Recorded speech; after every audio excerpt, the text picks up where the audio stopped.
This week's guest is Liz Emrys, and she's from an organization called Farah, the Egyptian dance artist Fananat Al-Raqs Al-Mazri, which means the Egyptian dance artist from Egypt, is Sydney's only Egyptian folkloric dance troupe. They wish to bring joy to audiences with rich tradition of Egyptian dance by performing in a range of styles and folklore, and balladi to the classical and stage from old and traditional to modern forms. The word Farah is Arabic for bringing joy, and as a non-profit incorporate association, Farah's purpose is to bring joy to its audience and members alike. And membership is open to all dancers from beyond beginner level and up, regardless of experience or background, so as long as you share the desire to enrich your knowledge and understanding of dance. Farah meets and rehearses at Emrys Palace in Marrickville. Please contact them for more information. Farah, the Egyptian dance artist, on Facebook and Instagram. Welcome to the studio, Liz Emrys, who is a qualified podiatrist. And when did you begin this journey into the wonderful world and art of Egyptian dance? Well, it's kind of a sad story in my case. When I was 24, I was working overseas, and while I was away, one of my brothers passed away, and he was only 27 years old at that time. And I thought to myself, life is short. Things can change when you didn't expect that they would. And I had always wanted to do Egyptian dance, well, not Egyptian, but Middle Eastern dance of some kind. I'd always been completely captivated by the rhythm and the dance form and the costume and just everything about it excited me. And I'd always thought, oh, I'm too shy. I can't do that. And then after my brother was lost, I thought, actually, you shouldn't wait. You shouldn't wait until you're better looking or you're, I don't know, more confident or any of those things. You should just seize the day. And so that was when I was 24, and I'm 52 now, and I haven't stopped. Wow, you've been in it most of your adult life. That's right. Yeah. that is so good. And you are the president of the Farah Egyptian Dance Artists? So look, FAR is a very flat structure. We're not a school, so we don't have like one teacher and students. We're all a collective of dancers together. So while I'm the president, I've also been the secretary and I've been an ordinary member, and we all share the responsibilities over time. So FARA had its 20th anniversary last year. So in the 20 years that I've been in FARA, I've probably done one or the other of the committee jobs once at least. I think the Beautiful. only job I haven't done is artistic director because my memory for choreography isn't quite that good, but every other job I've done. So yes, if you want to get involved, Farah is definitely the place to do it. That's beautiful. So it's all women only? Yes, at this time it's a women only dance group. So we did about, I don't know, actually, probably, no, I think it's always been women only. There was a group that started before that where we considered inviting men, but I think it's ended up really very much for women. So classical Egyptian and folkloric dance. What regions do? Do you know anything about the history of these dances? So we're very lucky with Farah because in the 1950s and 60s, there were some people who had they were from very good Egyptian families and they had high education. But at the time that Egypt separated from its colonial past and became an independent country, those people thought it's very important to celebrate our own dance styles as Egyptians rather than looking to colonial countries in the West for our high culture. So at that time, there was a choreographer and dance historian named Mahmoud Reda, and he performed in lots of movies as well as founding Egypt's first folkloric national troupe. So he and his collaborator, who was his sister-in-law, Farida Fahmy, they both went to different regions of Egypt and tried to preserve the traditional dances of those places. So we're very lucky that the kind of dances that they did in the 1950s and 60s have been preserved on film, and then they've been reinterpreted from what happened in the village to what can be shown on stage. So That is there's lots of, yeah, sorry, go ahead. Yeah. Oh, really interesting. yeah. So there were archives, and then your choreographer every year study those archives. So, so the national troupe in Egypt has a series of dances that sort of pay respect to different areas of Egypt and also demonstrate through dance aspects of Egyptian life. So there are some places that they don't have a dance style that's so specific that it would be a separate costume or whatever, but they may have a different form of farming there or fishing there. And so the national troupe in Egypt would do a dance that would show, sort of enact in dance, the life of the people.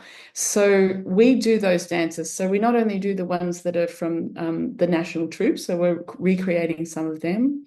Sometimes we recreate scenes from movies because in the mid 20th century, there used to be a lot of dance interludes in otherwise dramatic stories. So sometimes they'll have the group go to a nightclub in the movie and they'll have a nightclub cabaret scene, or they may go to the village and then the whole village bursts into dance because it's a wedding. So we may reproduce those as well.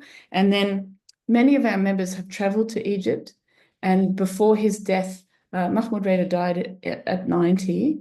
And so I think he passed away in 2019, 2020. But so some of the people in our troop were able to study with him personally.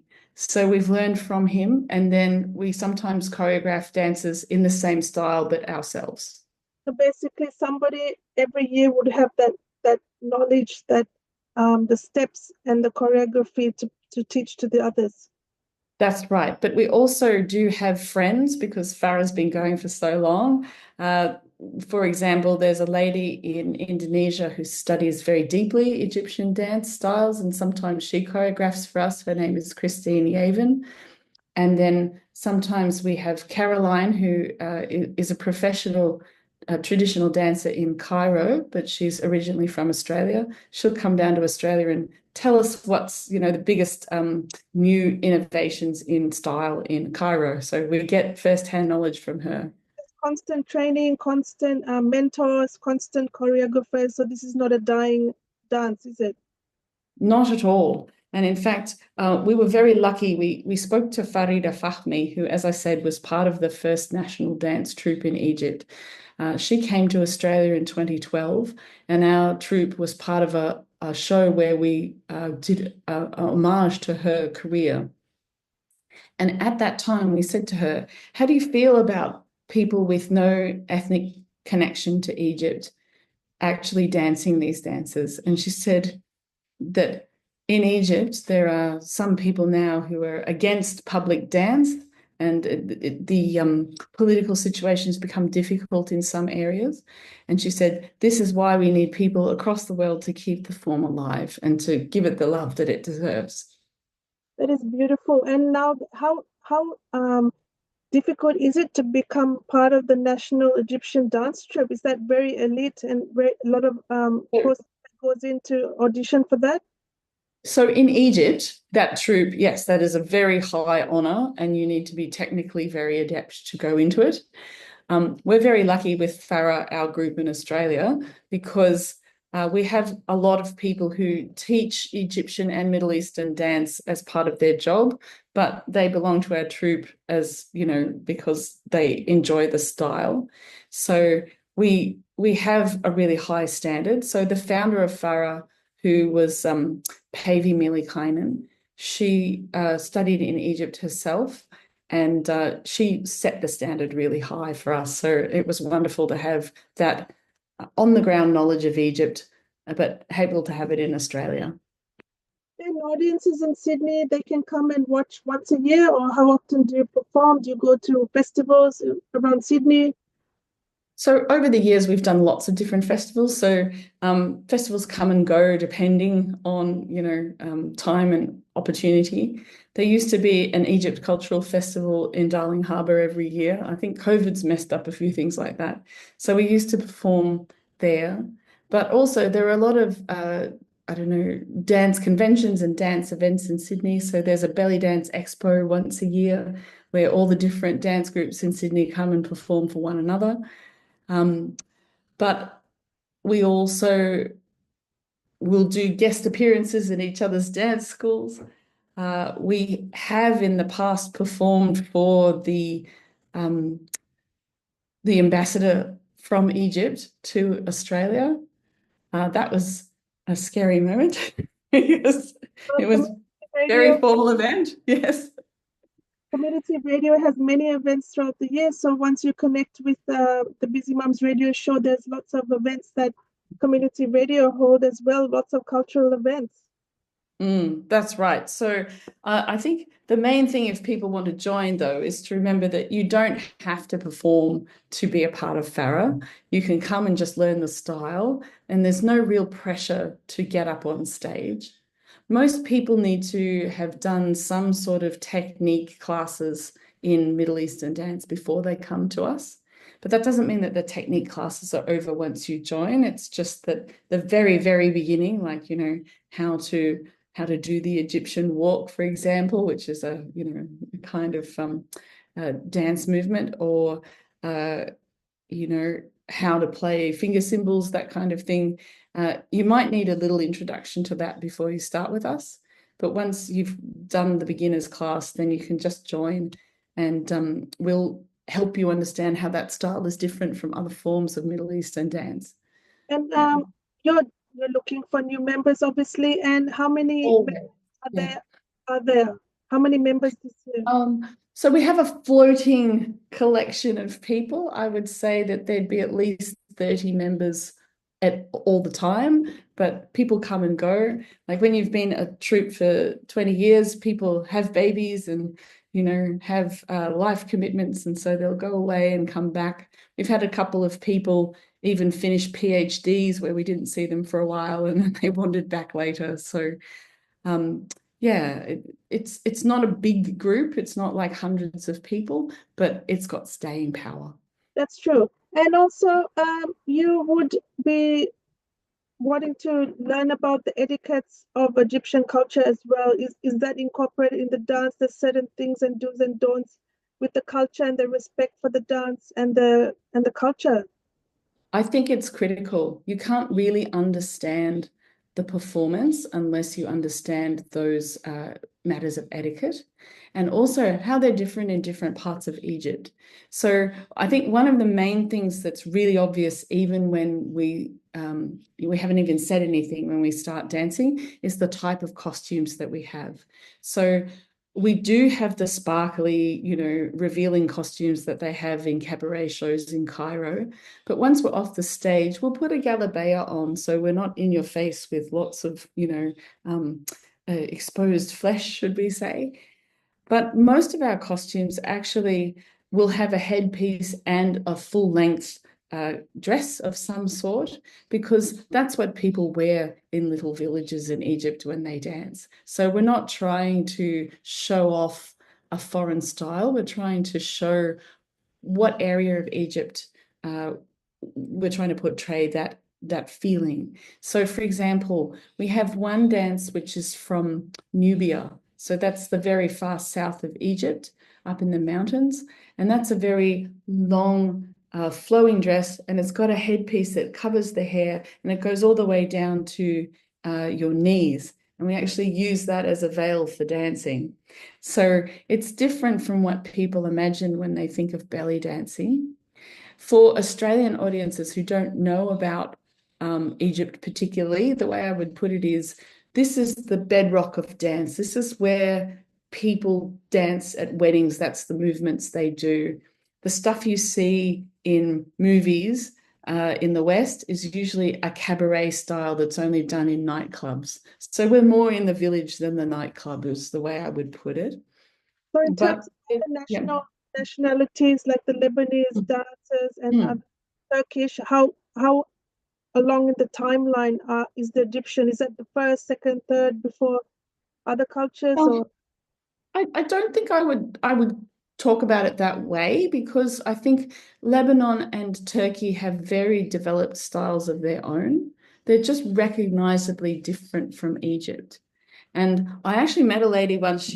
I was it was a podiatry visit. I was in her home, and she was actually quite elderly and quite sick, this lady, and I was trying to cheer her up. And I said, oh, you know, I do Egyptian dance. We just did a performance. Would you like to see it? And this lady had grown up in Asut, which is a city right down in the south of Egypt. And I don't think she expected that I'd know where that was. And I showed her a little bit of video of us dancing, and she said, ah, I can tell you have been taught by Egyptians. And I said, oh, that's so beautiful, but why do you know? And she said, ah, because you're so smooth. Everything's so relaxed. You know, the Lebanese, their movements are much sharper. Uh, yes. So, And yeah. Yeah. in the timeline, who was dancing first? Was it the Egyptians, the Lebanese, or the Greek? Do you know anything about that? I think, I mean, look, I'm not a historian, but I'm interested in the ancient world. And I think the best way to understand it is that everybody's been dancing all this time, right? But not everybody has necessarily had the formal job of dancer as a profession, right? So Egypt's had an organized society for thousands of years, and it's had big temples and whole careers for sacred activity. So it wouldn't, I don't know for sure, but it wouldn't surprise me if Egypt's had dancers as part of worship much further back, even than Greece, but or what is now Turkey, much of which had Hellenic cultures on it in the past. Um, I think all of them have been dancing all this time, but maybe Egypt made it a job in a temple sooner. Yes. Is And how I would. back Yeah. in those days, it was part of the entertainment for the kings and kings, was it? Well, so I think there's a lot of myth, right, about that. Like people imagine uh, what it must have been like in the time of the pyramids. But we know from artwork, because Egyptian, what would you call it, funereal practices mean that there's a lot of artwork on the walls of tombs, and you can see art of people dancing, often with flutes or drums. But I don't think that we can say that the style that we are doing now is directly connected to that style on the walls of the tomb. Like there's dance is a bit like music. For most of history, there's been no way of writing it down. And so we can only imagine what was really there. But, any final words? And why should our listeners join this dance troupe? Well, I think it's wonderful exercise. As dance practices go, it's a pretty safe one. It's very social in that it's a group that is quite devoted to the topic. So you get to meet a lot of people who really care about it. There are chances to perform if you want to, but also it's just a very joyful dance style. Like particularly Nubian, you cannot do it without smiling. It's just not possible. So I've found it a very joyful thing to do, and it supported me in times which were really hard for my family, actually. So it's been a source of, I don't know, mental health support as well as exercise. And I think from my perspective, it's very interesting because you can learn so much about Egyptian culture and history. Mm. I think that the more you understand it deeply, the more that you get connected to why people were dancing that way, why do they move that way? And what's so special to me is I can look at a video from Egypt now and I can go, oh, they're doing this ceremony, or oh, they've had that kind of wedding party. They've hired this kind of entertainment, and it's familiar to me. It should be foreign, but it's not. It's sort of like Egypt isn't in my family history, but it's in my heart. That's beautiful, and everyone can take part in it in Sydney, which is fantastic to keep this culture and community alive. I'm very happy to have you as a radio guest on the Busy Mums radio show. Thank you today, Liz. Oh, it's And been a pleasure. Yeah. Okay. And now we're gonna do we have time for another interview for the Yeah, podiatrist? sure. If Yeah. you'd like to. Yes, If and you'd have you like had to. a chance to? I just wanted to go through that last email I sent you. So it's $660 for station sponsor. We have the Center for Gastroenterology as one of our station sponsors. So we have medical teams that have sponsored. So this package I suggested is 660 for 3 months. That gives you 660 ads played throughout the radio, which ends up to be $1 an ad. Is that something you would Mm. consider for 3 months to see how? I'm just looking at it right now. And the other option was the show, I'm just, which is just so radio. So we have two concepts: sponsoring yes, the station or sponsoring the Busy Moms radio show. And I've yeah. Look, summarized. the only problem I have is that I'm up in Hornsby. I might be too far away as a podiatrist for that. I work in Parramatta at the moment, Yeah. but I'm about to leave and go. If I was staying in Parramatta, it would be wonderful. But yeah. Our Yes. listeners actually live in all parts of Sydney. Oh, It's do they? it's Yeah. not, and our Yeah. members, community radio volunteers, they're all coming from Mm. all parts of. We are connected to Yeah. the Hornsby area where you are. Oh, great. Well, let's go ahead. Let's do that. You Would you can want? send me an invoice if you like. Would you like to be the station sponsor for 3 months? We would be Yeah. overwhelmed. We would be so. Yes. And So, you saw my bottom of my email. I've won all these awards, so I'm a leader at the station in terms of community engagement, and I will do my utmost to. And also, you will be getting more interviews, and right. so much for your. So I'll get a sponsorship manager to send you an email for the 3 months 660 package, Yeah. and Yes, you that I can do. fill That out would be great. a form, and you will say what you want in your ad. What? Sure. So, Please. um, okay, so what's the name? I'll just Google your business. Is it up on Yes, Google? It's North Star Podiatry. No. Star. Oh, is that based on Egypt? No, it's not actually. It's no. But I hadn't thought of that, no. So Starpodiatry.com.au. yeah, And that's right. your mobile is beautiful. Oh, that's a nice top you have there. I wish I could have seen that on the Zoom call. Oh. Yes. Yes, I should have been. Send me a headshot after this call with the wearing a nice costume for the because Do you I'm gonna be doing a podcast with your face on it.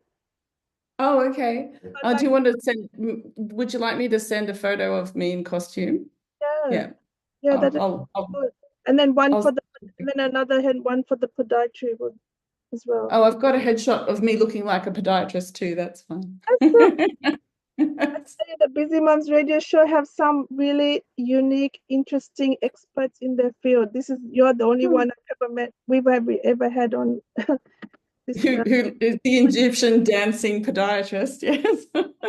It means that it's good for the moms to get rid of the belly fat and the feet to look after the feet. Mhm. So once they Look come, after, yes. Look after that your feet and they'll look after you. is that the saying? Yeah. Okay. Yeah, basically, and also you'll get you you actually you might get more members from our community radio as well, hopefully through Right. I because hope so. We always need them. I'll be Yes. spreading news on the Busy Moms and having you in, putting it on the social media. Oh, it's going to be great. Good. Fantastic. So we'll start this interview with the podiatry. I will not mention the name as yet until we are your sponsor. You're a sponsor. Oh, that's okay. Yeah. Okay. Yeah.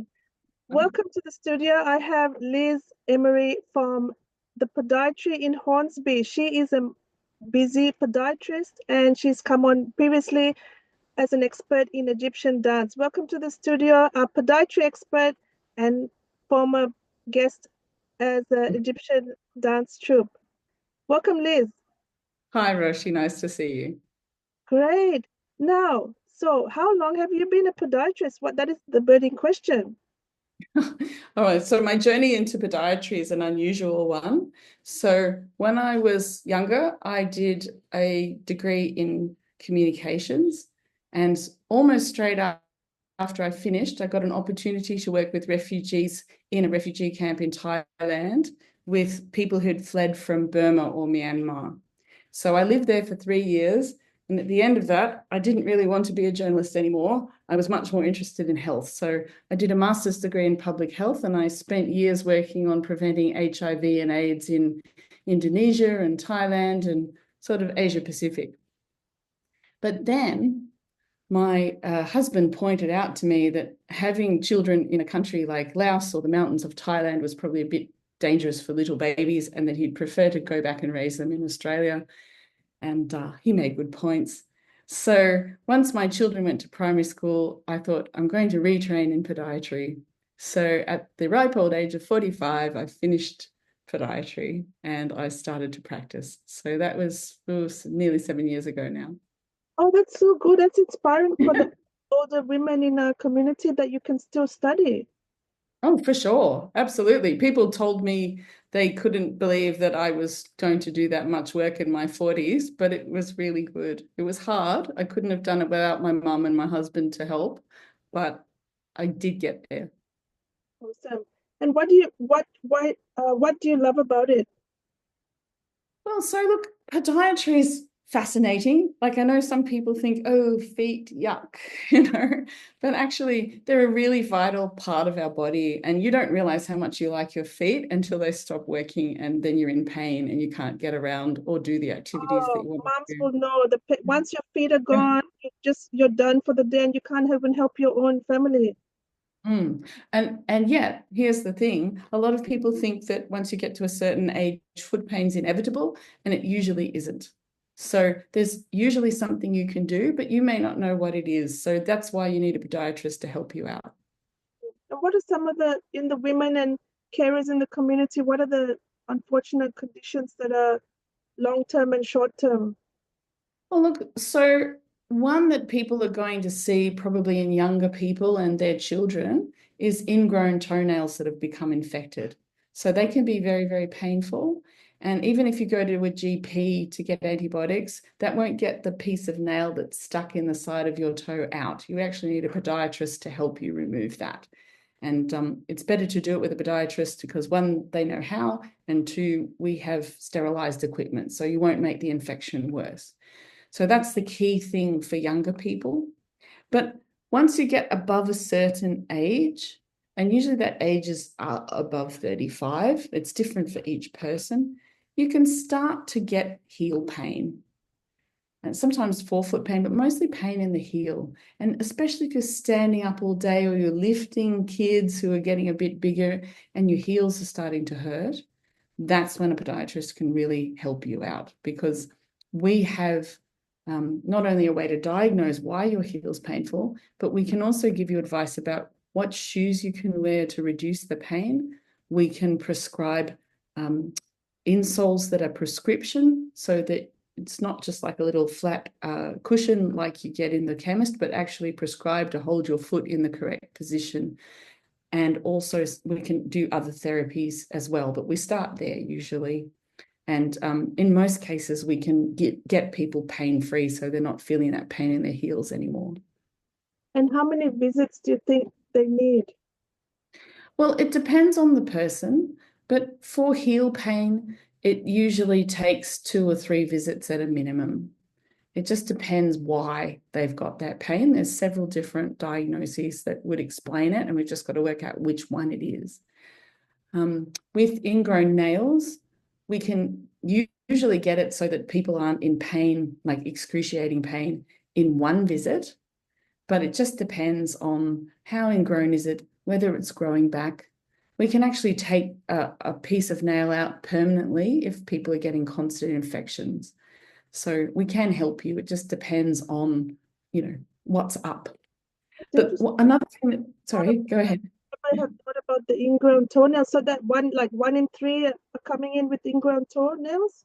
Oh, I wouldn't say it's that many. I think there are seasons. So for example, young boys during soccer season come in with a lot of them because they've got a curved over nail and then it's being kicked all the time as they play soccer. Um, but look, any age that can happen. I've known ladies who got an ingrown toenail because they opened a freezer door at the shops and a frozen turkey fell on their foot and it damaged their nail. It's funny, but when it happens to you, it's not great. Story. My goodness, so fascinating. And I have stories too because I had plantar fasciitis, and so they made me Uh-huh. roll, stand at the back of the wall, my heel, Yeah, oh, things. And my yeah, husband's got a flat foot. My son as well yeah. got a flat foot. Yeah, so Mm, so it's yeah. common, isn't it? It is very common. And look, the thing about plantar fasciitis, which is also called heel pain, is that rolling kind of advice is going out of fashion now. They've got better research on how to fix that quicker. But look, Mhm. the other thing that can happen is people can get corns where a particular part of their foot is getting more pressure than the rest, and they get a buildup of skin there that becomes very hard and painful. So we can also take those out. And when someone comes in with a painful corn that we can remove, once they put their foot back down on the ground after it's been removed, usually they're almost pain-free immediately. So it's great to be able to help people, right there in the moment. And then we can work on helping you decide how we're going to stop that from coming back. You've got a plan, management plan. This is amazing, Yeah. and you're all you're very local, and you like to meet your local members, and you're involved with your community dance troupe. So it's just Mm. you when they come and see you, they get more for the visit, don't they? Well, I like to understand why people are having the problem that they are. And I also, because I worked in public health before I became a podiatrist, I like to talk to people about what's going on with their whole body, how is that affecting their feet, how can we get them exercising. A lot of people come in and they say, look, the doctor says I have to lose weight and I have to do this and I have to do that to get healthy so this problem doesn't affect me, but my feet hurt too much. And then they look at me and they say, oh, so I better lose weight, hadn't I? And I go, well, maybe you need to. Your doctor may have said, but my job is to make sure that your feet don't stop you from exercising. And then you can worry about all the other stuff. So my job is to make it possible for people to do activity and move more and enjoy their life more. Sure. And what is the downside of the job? Like, do you have long hours? So when you start your own clinic, which is what I've done, it just means that there's a lot of admin to do that's not just seeing the patients. But I don't mind doing that extra work because it means that I can set things up the way that I think they should go. And so it means that I can spend the time with the patients that I want to spend. I can offer the treatments that I think are the most effective. So yeah, that's a downside. But it's all in a good cause. I think the other thing is some people really, really hate feet. They find them really disgusting. And so for them, my job would be horrible. But actually, I think they're a really, really useful part of the body, and I like helping people to get better and do more. So it's actually not a downside to me. When I was going through to HSC and uni, there were students that were at that time podiatry, speech pathology, Mm, all the allied health was very new. It was a very new mm, field. So mm, it's what, 25, 30 years now. That's really, mm. and more women. It's a very good job for women. It's a great job for women. Uh, I think the thing is, at the moment, podiatry is a category one shortage profession as far as the government is Sorry. concerned. Wow, So there's only a few more than 5,000 practicing podiatrists in the country. that is So amazing. yeah, Congratulations. And did you do some yes, research? Did you do some research on what should I do that's really needed in Australia? yeah. And look, so to me, like for women, I think it's a really excellent job because you work in a sessional basis in podiatry, which means that, if you go to an employer and you say, listen, I only want to work from, you know, 9 to 3, and I only want to do it 3 days a week, there's so few podiatrists that they're happy to entertain that idea. It's also, I think, a very well-paid job for the number of hours. So as a mother, it would be a really a big, what would you call it, advantage. The only thing to remember, though, is becoming a podiatrist is not the soft option. It's a lot of work. So the way I would describe it is when you go to the university, they say, oh, you want to be a podiatrist. Can you remember a list of 6 things? And you go, yes, yes, I can. And then they say, great, can you remember 20,000 lists of 6 things? And you say, yes. They say, good, you could be a podiatrist. So there's a lot of memory work. Okay, I'm back again. Hold Oh, on. yeah. Okay. Every time I see you, I want to ask you something about Egypt. There's All not. right, okay. I had one maths teacher. He was Egyptian. Then I had a radio guest. She was a friend, and she Mm. made candles. Oh, And wow. that's about it. I haven't had much connection with Egyptians. Well, it's funny because in in Egypt they call Egypt Masri, but I used to live in Indonesia. In Indonesia they say Mesir, not Masri.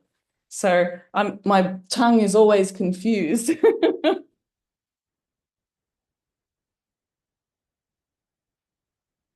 Hold on. I just need to. Yeah, my heritage is Indonesian. What were you doing in Indonesia? I worked with Departemen Kehakiman dan HAM, so the Hak Asasi Manusia. So the government department on law and human rights, and I worked with the Directorate of Corrections. So my work was on developing HIV prevention strategies for the prison service there. Oh my So goodness. Yeah, it was a pretty unusual introduction to Indonesia, but very special. yeah. And You were stationed yeah, there. You must have so I enjoyed lived. your time there. Yes, I lived in Jakarta, but I traveled to 10 provinces. My project had 10 provinces. So You were employed by I, the New South Wales, which department here in New South Wales? no, I was working for the Burnett Institute, which is a virology specialty center in Melbourne. Oh, the And bird. and Burnett Institute was working to reduce the harm of HIV amongst injecting drug users. So my job was to work with, so the United States government had given funds for that, but the Burnett Institute was rolling out the project for them. So This I is worked so for good. them. I love Yes, I got. this is so good. Yes, So so good. I got to work. I went to Medan and I went to Bogor and I went to Makassar and to And, I went everywhere, man. So wherever Makassar. they had a big prison, I went. So, Oh, yeah, that's I went into the Cipinang uh, Narkoba prison in Jakarta. I did the prison tour of Indonesia. But, well, that's it good. was a very special. I've got to say though, Roshi, it is a real privilege to go to a country Yes, and say to them, look, I know you have this problem, and I know it's not one that everybody wants to shout about from the rooftops, but we can do something. So let's do something. that's so good. And yeah, Indonesian people were so welcoming to me, and I had so much respect for the doctors working in the prison service in Indonesia. They did so much with, really constrained budgets. They were amazing. Mm, Yeah. amazing. Yeah. Oh, sorry. You've gone. Where were we up to with podiatry? What are the we Ah, just yes. five more things? Yeah. Yeah, we were talking about how it's a good job uh, for a mother to be a podiatrist, but through the qualification is really challenging. So I wouldn't be embarking on that unless you have some good support for yourself and your child. But nevertheless, I know lots of mums who've done it, and they did it with smaller children than I did. So it can be done.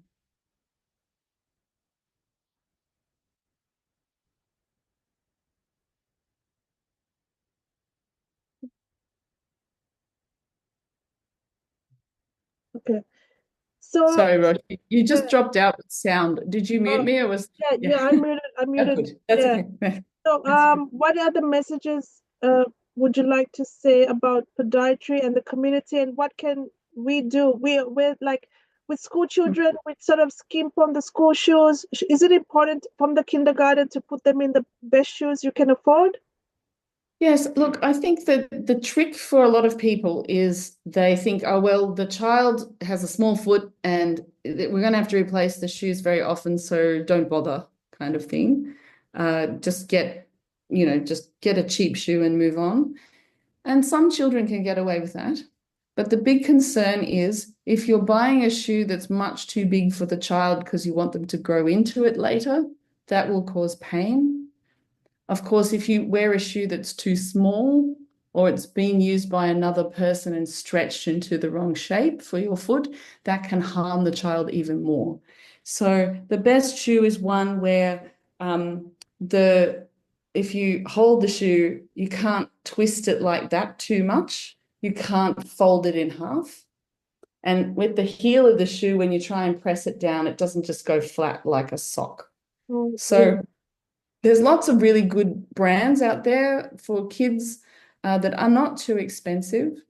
Um, and look, I don't prefer any of them in particular, but Ascent and Alpha are both brands that you can get at just in normal stores, and they have good support, and they've got the same qualities as a high quality, high cost sports shoe, but they're at least $100 less than that. So, they're not a bad choice, actually. At one Yeah. point, the New South Wales government was giving some vouchers for back to school. Do you think that helped?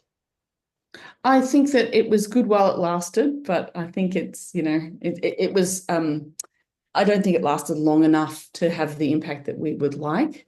It's a good use of a voucher if you ever get one, though. I think the other thing that is really important for people to know, I mentioned it before, but it's that foot pain shouldn't just be a part of life, right? So a lot of people, I don't mean children now, but adults, they go, "Oh, I'm just old," or "Oh, I'm just, that's it's just sore. That's how my life is now." But actually, it's not a normal part of life, and it's not even a normal part of aging for most people. There are things that we can do. So don't suffer in silence is really the answer. Go and get checked out. You don't need a referral to see a podiatrist, so you can just go and have a check, and you can avoid years of pain that way sometimes. And So also, there's isn't there some free visits through your GP as well? yeah, so there's a chronic disease management plan that you can get from the GP, but only if you qualify. So if you've got type 2 diabetes or kidney disease or some other chronic condition that might affect your feet, then you can go to the GP and get a Medicare funding for that. However, some clinics bulk bill that. So they just take whatever the Medicare refund is, and that's it. Most clinics don't anymore because the cost of rent and running your clinic is so much that the Medicare level doesn't really cover it anymore. So my clinic has a gap between what the Medicare fee is and what I charge. And mostly that's so that I can spend the time with the patients that I need. I don't want to push 30 or 40 people through the clinic a day. I want to spend enough time to make sure everyone is safe. That is so So good. yeah, Yeah. that's just keep that in mind when you're asking around. Yes. And also, what those insoles or those things that are made Mm, for shoe, how expensive are mm. they?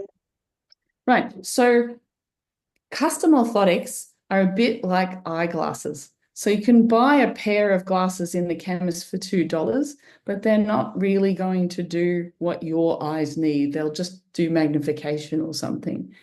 And that's the same as orthotics for your feet. So you can get things in the chemist or the supermarket that chock up your foot a little bit, but they're too soft and too low to really correct your foot posture if you've got a serious problem. So just as with glasses, you need an optometrist to work out what your prescription is, same with a podiatrist. Because they're a custom device and because after we make them, we can't give them to anyone else. They're made exactly for your foot. They are more expensive. And that's because there's two ways of making them. You can make them by hand, and that takes a long time, or you can make them by 3D printing. And that's fast, but the machines are very expensive. So in all different areas of Sydney, people will charge different amounts, but between about $420 and $600 is the usual cost. So fortunately, they last a long time. They tend to be robust for years, so you don't have to go and get one every year. But for people who don't have a health fund, it can be a bit of a shock to the budget. But it's a bit like glasses. You don't want to go around with pain for too long or go around with something that's problematic for too long. So all podiatrists can talk to you about the costs and how to manage them so that it's not a barrier. That is amazing. So you said there's only about 5,000 registered podiatrists in New South Wales? There's 6,000, but a lot of them have retired, so they're only partly working. So yes, there's probably about 5,000 who are working full time in the country right now, and that's a very small number compared to the number of people who need foot care. That's not enough. And where can women go and study? Right. Well, so the university, sorry, Western Sydney University, it's called now, has a podiatry school, and Vivian Shooter is the head of that school. She taught me at Newcastle, but she's there now. She is an excellent leader, and I think she's going to do great things there. So that's a really close school for people in Western Sydney. The University of Newcastle has got a podiatry course, and I did that one. It's not in Newcastle, it's in Arimba on the Central Coast. So for people in Western Sydney, that's quite a long way to go. But in my experience, even people from Blacktown were studying up in Newcastle because you can do some remote stuff. There's a lot of hands-on things in podiatry, so you'd still have to travel quite a ways. There used to be other schools, but I think, again, COVID kind of wrecked things.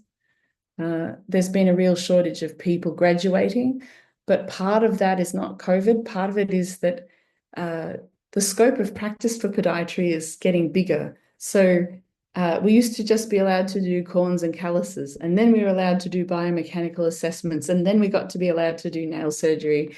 And the rules are about to be changed again so that we're allowed to prescribe medications like antibiotics for infected toes. So that's wonderful, but it means that everyone's going to graduate a year after for 1 year. So everybody gets the new prescribing skills. So yeah, it's still going to be a shortage for some time, I think. And you're 7 years into this new career. This is really fantastic for you. You can see yourself in the next 15 years still in podiatry? Yeah, I think so. Look, I have other loves. So my family have a genetic condition to do with drug metabolism, and I study that in my spare time. And one day I'd like to do a PhD to demonstrate that our condition is actually a separate disease from the one that it's categorized in at the moment. So that would be in psychopharmacology rather than podiatry. But, you know, if I find the time somewhere, I'd love to do that. And I also write poetry and fiction, and I'd love to finish some fiction. But again, maybe that's going to have to wait until I'm retired, because I think podiatry is going to be a big part of my life for the next decade at least. Yeah. Amazing. Well, you've been a really outstanding radio guest for this segment of the podiatry, and it will help so many moms and carers to know that we are connected now, and your expert advice where can we get it from? What is your well, I can share those details if they contact the Busy Moms Radio Show to get more information. And thank you so much, Liz, Emery, for joining us today for this segment all about your feet, your happy feet.